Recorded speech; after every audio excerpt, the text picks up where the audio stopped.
మనిషి జీవితంలో విజయం సాధించాలంటే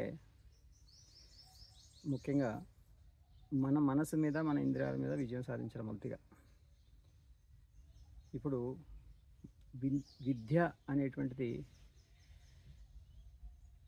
మనసు ఇంద్రియాలని నిగ్రహంలో తీసుకోవడం నుంచి మొదలు కావాలి. ప్రస్తుత విద్యా విధానంలో ఆ రెండింటిని తప్ప మిగిలినవన్నీ చెప్పడం వల్ల విద్యార్థులు అనేక రకాలైనటువంటి ఇబ్బందుల్లో పడి జీవితాలు ఎన్నో ఆల్మోస్ట్ 80% స్టూడెంట్స్ ఆర్ ఫెయిలింగ్. అంటే విద్యా విధానంలో చాలా ఫెయిల్యూర్స్ అనేటువంటి మనం చూస్తూ ఉన్నాం. అంతేకాకుండా దృక్పథం కూడా సరైనటువంటి దృక్పథం లేకపోవడం, తన ఆరోగ్యాన్ని తను కాపాడుకోవడం కానీ, అలాగే తన శరీరాన్ని ఈ లోక సంగ్రహార్థం ఉపయోగించడం కానీ, ఇలాంటి ధర్మాలను పూర్తిగా మర్చిపోయి విచ్చలవిడిగా బిహేవ్ చేస్తూ తనను తాను నాశనం చేసుకుంటూ ఇతరులకు కూడా ఈ భూమాత కూడా ఎంతో నష్టం చేకూరుస్తున్నటువంటి ఈ యొక్క పరిస్థితుల్లో మనం పూర్తిగా విద్యా విధానాన్ని మార్చాల్సిన అవసరం ఎంతో ఉంది.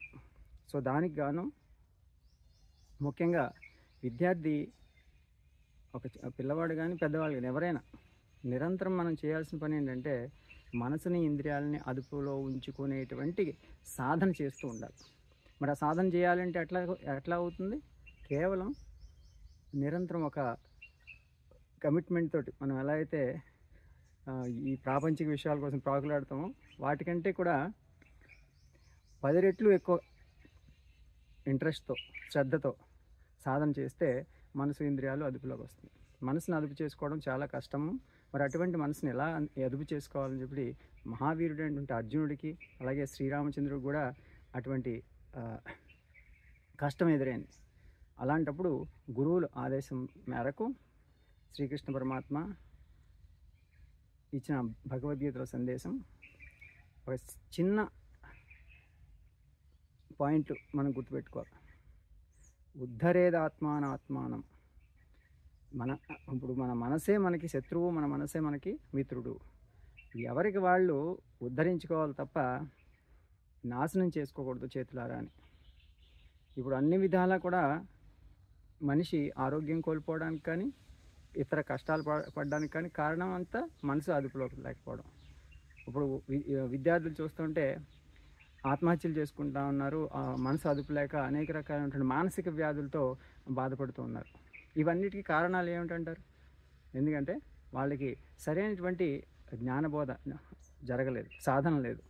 సాధన లేనటువంటి విద్య వృధా, అంతేకాదు ప్రమాదకరం అన్నారు అంబేద్కర్. స్వామి వివేకానంద చెప్పిన ముఖ్యమైనటువంటి సూత్రం ఏంటంటే, శీల నిర్మాణమే నిజమైనటువంటి man making and character building అన్నారు. మరి అటువంటి క్యారెక్టర్ బిల్డింగ్ ఎడ్యుకేషన్ ఎక్కడ వస్తుంది చెప్పండి? ఒక్కసారి ఆలోచిస్తున్నట్టయితే క్యారెక్టర్ బిల్డింగ్ అనేటువంటి దాన్నే పూర్తిగా విద్య నుంచి తీసేశారు. కేవలం ఇన్ఫర్మేషన్ డంపింగ్ చేస్తున్నారు. దానివల్ల విద్యార్థుల యొక్క పిల్లల యొక్క పూర్తిగా ఆరోగ్యం నాశనం అవుతుంది. అంతేకాకుండా వాళ్ళకి ఎటువంటి కంట్రోల్ లేకపోవడం వల్ల అనేక వ్యాధులకి గురవుతున్నారు. సో ఈ పరిస్థితుల్లో మనం తీసుకోవాల్సినటువంటి ముఖ్య ఇనిషియేటివ్స్ ఏంటంటే, విద్యా విధానాన్ని సమూలంగా మార్పు చేయాలి. మన భారతీయ విద్యా విధానాన్ని మళ్ళీ తిరిగి తీసుకురావాలి. భారతీయ విద్యా విధానంలో యోగశాస్త్రం, భగవద్గీత, మనసును అదుపు చేసేటువంటి అన్ని రకాలైనటువంటి ఆధ్యాత్మిక విద్యలు కూడా మనిషికి చిన్నపిల్లలప్పటి నుంచి నేర్పించి, మిగిలిన ఈ ప్రాపంచిక విద్యలన్నీ కూడా సైన్స్ అవ్వచ్చు, మ్యాథమెటిక్స్ అవ్వచ్చు, ఏ సబ్జెక్ట్నైనా కానీ చాలా సులువుగా స్ట్రెస్ ఫ్రీగా నేర్చుకునేటువంటి విధానం, అంత గొప్ప విద్యా విధానం మన భారతీయ విద్యా విధానం. దాన్ని ఎందుకు వదిలేసి ఈరోజు ఇలా వెస్ట్రన్ ఎడ్యుకేషన్ తీసుకొచ్చి ప్రాకులాడుతున్నారో ఎవరికీ అర్థం కాదు. సో ఇప్పుడైనా కళ్ళు తెరిచి భారతీయులుగా మన భారతీయ సంస్కృతిని గుర్తించి ఈ విద్యా విధానంలో ఉన్నటువంటి గొప్పతనాన్ని తెలుసుకుని మళ్ళీ తిరిగి తీసుకొచ్చి ఉదయాన్నే ప్రతి విద్యార్థికి కూడా యోగ సాధనతో, ధ్యానంతో రోజు మొదలైతే మనసు అదుపులో ఉంటుంది. ఎంతో గొప్ప జ్ఞానాన్ని సంపాదించేటువంటి శక్తి అతనిలోకి వస్తుంది. పూర్తిగా ఒత్తిడిని నిర్మూలించి ఆనందంగా విద్యను అభ్యసించే విధానం మనం ప్రవేశపెట్టాలి. దానికోసమే ఈరోజు మానవతా విశ్వవిద్యాలయం అనేటువంటిది ఇక్కడ ఏర్పాటు చేసి 10 సంవత్సరాల కష్టంతో ఒక అద్భుతమైనటువంటి ఎన్విరాన్మెంట్ ఒక 60 ఎకరాల క్యాంపస్లో తయారు చేయడం జరిగింది. గోశాలతో పాటు అనేక రకాలైనటువంటి చెట్లు, ప్రకృతి నుంచి నేర్చుకునేటువంటి ఆపర్చునిటీ పిల్లలకి ఇవ్వడం. అంతేకాకుండా పిల్లలకి ఇవ్వాల్సింది మంచి ఆరోగ్యం ఇవ్వాలి, మంచి వాతావరణం ఇవ్వాలి. సో అలాంటి వాతావరణాన్ని అంటే మంచి గాలి, మంచి నీరు, అలాగే మంచి ఆహారం. ఇప్పుడు ఆ 3 చెడిపోయినాయి. అంటే వాతావరణం పొల్యూషన్ అయిపోవడం వల్ల గాలి, నీరు, ఆహారం కూడా పూర్తిగా పొల్యూట్ అయిపోయింది. దానివల్ల మనిషి ఇప్పుడు కష్టాలు పడుతున్నాడు. So why don't we create such important environments? ఇలాంటి ఎన్విరాన్మెంట్లు మనం క్రియేట్ చేసి విద్యని ఇలాంటి అట్మాస్ఫియర్లోనే ఇచ్చినట్టయితే కనుక మనం గొప్ప నాయకులను తయారు చేయగలుగుతాం. ఎంతోమంది గొప్ప సెల్ఫ్లెస్ సర్వీస్ చేసేవాళ్ళు తయారవుతారు. దేశానికి పనికొచ్చేటువంటి ప్రొడక్ట్ బయటకు వస్తుంది. కాబట్టి విద్య యొక్క సారాంశం ఏంటంటే ధర్మాన్ని పాటించడం. ధర్మం అంటే ఏంటి? అది మనకు ఉపయోగపడాలి, లోకానికి ఉపయోగపడాలి. అటువంటి పని మనం చేస్తూ ఉన్నప్పుడే అది ధర్మం. కాబట్టి అటువంటి ధర్మాన్ని ఈ పిల్లలందరికీ కూడా బోధించాలంటే అది థియరిటికల్గా జరిగేది కాదు, అది ప్రాక్టికల్గా ఆచరణాత్మకంగా జరగాల్సిందే.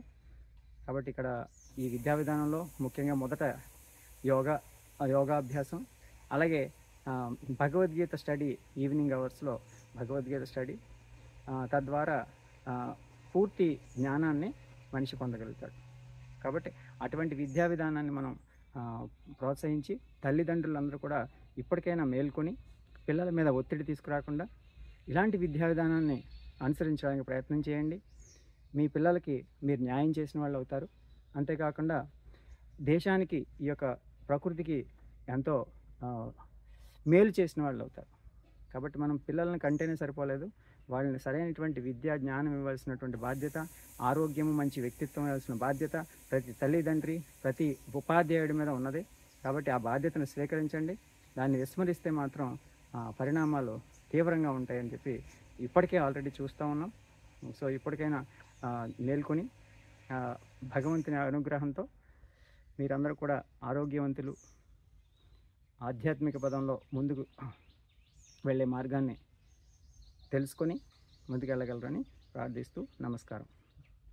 జై శ్రీరామ్. జై శ్రీ.